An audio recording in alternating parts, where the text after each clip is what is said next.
The Russian Foreign Affairs Minister, who is on the third leg of his African visit, was received by Foreign Affairs Minister Jeje Odong on arrival at State House Entebbe before going in for closed-door bilateral talks with President Museveni.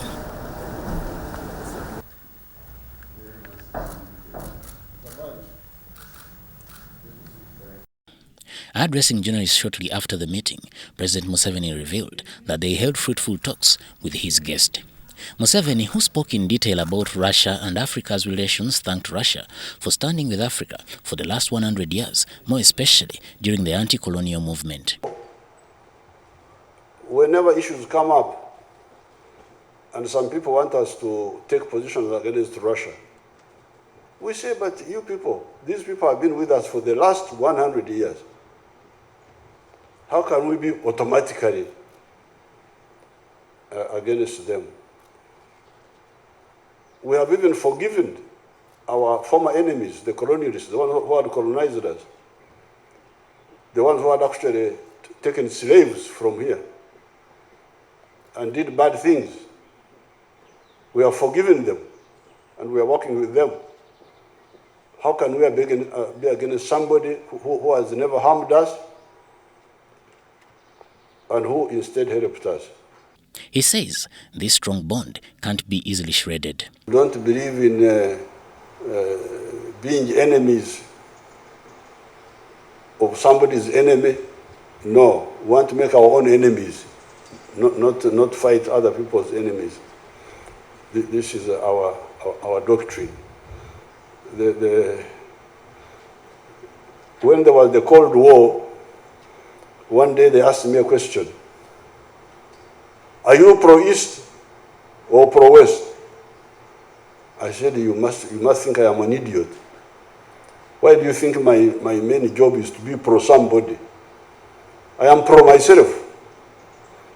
And I deal with all other people according to how they relate with my own interests. These people think we are stupid. Such a question is an idiotic question.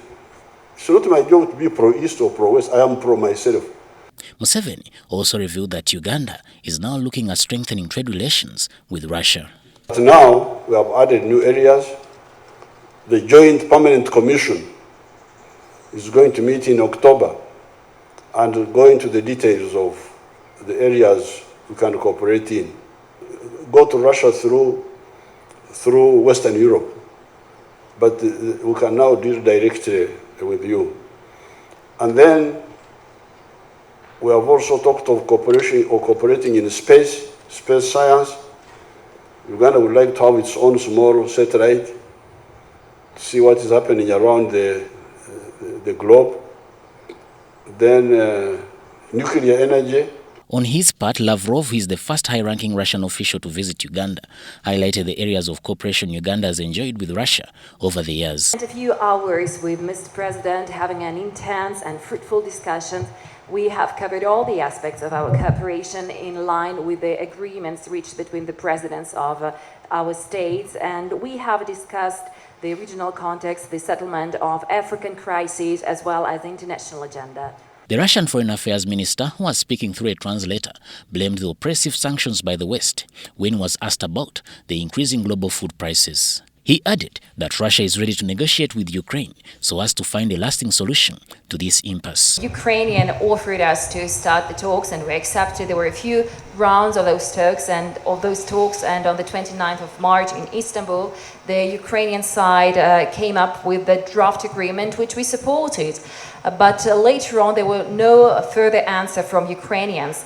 And it is really important because we accepted that, and we accepted to work on the Ukrainian proposal, the Ukrainian approach, but later on the United States, the United Kingdom and some European countries simply prohibited Ukraine to negotiate with us. Lavrov's visit comes at a time when Russia is soon hosting the Russia-Africa Summit, and according to Moscow, African nations' role is set to be enhanced in Russia's new international relations policy. Samuel Senono, UBC News.